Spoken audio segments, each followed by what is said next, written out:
is recognized for 5 minutes. Thank you, Madam Chair, and I'd like to also thank you for over here.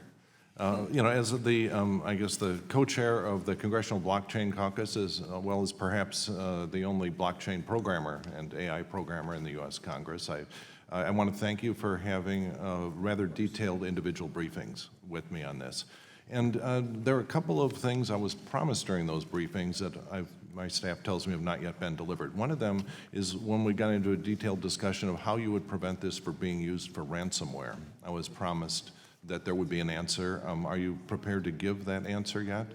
If not, I'd like to drill down into just how anonymous these transactions in Libra actually would be.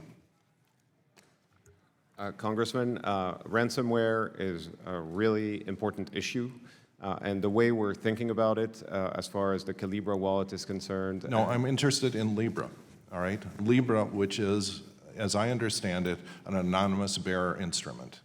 Is that correct? Congressman, it is not anonymous. Is self-custody allowed in Libra? Congressman, yes, within limits, and as a result, we believe that especially in countries like the U.S. and others, you will have all the wallets that will have... I'm not worried about wallets, I'm worried about abuse of self-custody.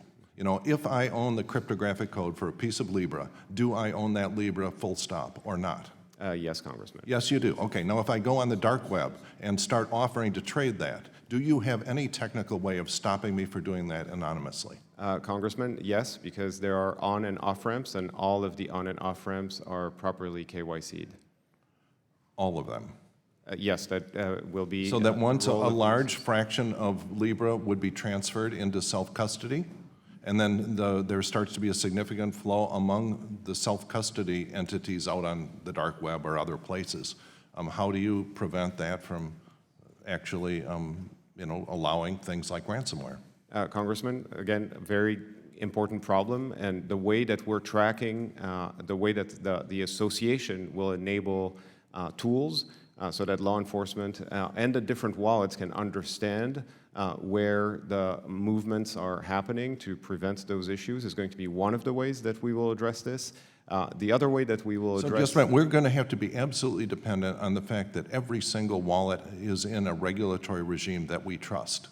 Is that right? So if there's one wallet out in some, some set of islands or something like this that doesn't follow U.S., are we just out of luck there and that all of the illicit transactions will flow through there? No, Congressman, because if you're a U.S. resident and you want to use a wallet, the wallet offering services in the U.S. will need to be properly regulated in the U.S. All right, we have to have an ongoing discussion. I'd like to also mention cybersecurity. One of the main jobs of FSOC is to oversee cybersecurity and systemically important firms. Now, you've seen fit to make a new programming language for here, and I spent a little while looking over that. There's some creative stuff in it. Some of it's pretty much copying other things that have been done before. Some of it's brand new. But even if it had zero creativity in it, there would still be a problem that one wrong line of code could generate a hole that could crash the entire Libra ecosystem. All right, and so the governance of that language and all the infrastructure. I understand it was my reading you're going to be distributing runtime executables and things like that as well, and so that all of that has to be bulletproof cybersecurity. And I was wondering how you're going to deal with the governance of that. Congressman, two ways. First, we agree with you that this is of absolute importance. And the way we're dealing with that is that the move language that you're referencing will have formal verification in place to avoid issues. To the extent that there are no compiler bugs. Yes, but the compiler, the compiler will not execute the code if the code is not formally verified. And we have the chance of having David Dill, who is a professor from Stanford in formal verification, helping us with this issue. The other thing that I want to say is that the association will have guidelines on what third-party code can be published or not. And at the very early stages, it will be very limited to a set of templates that will avoid the issues that you're raising. All right, but it will be an ongoing target because if Libra is taken to scale, it will be an enormously fat target course, cyber attacks, intrusion, insertion of insider threats, and so on. And so this is something that, is in terms of overall financial stability, probably as crucial as anything else. Thank you, yield back.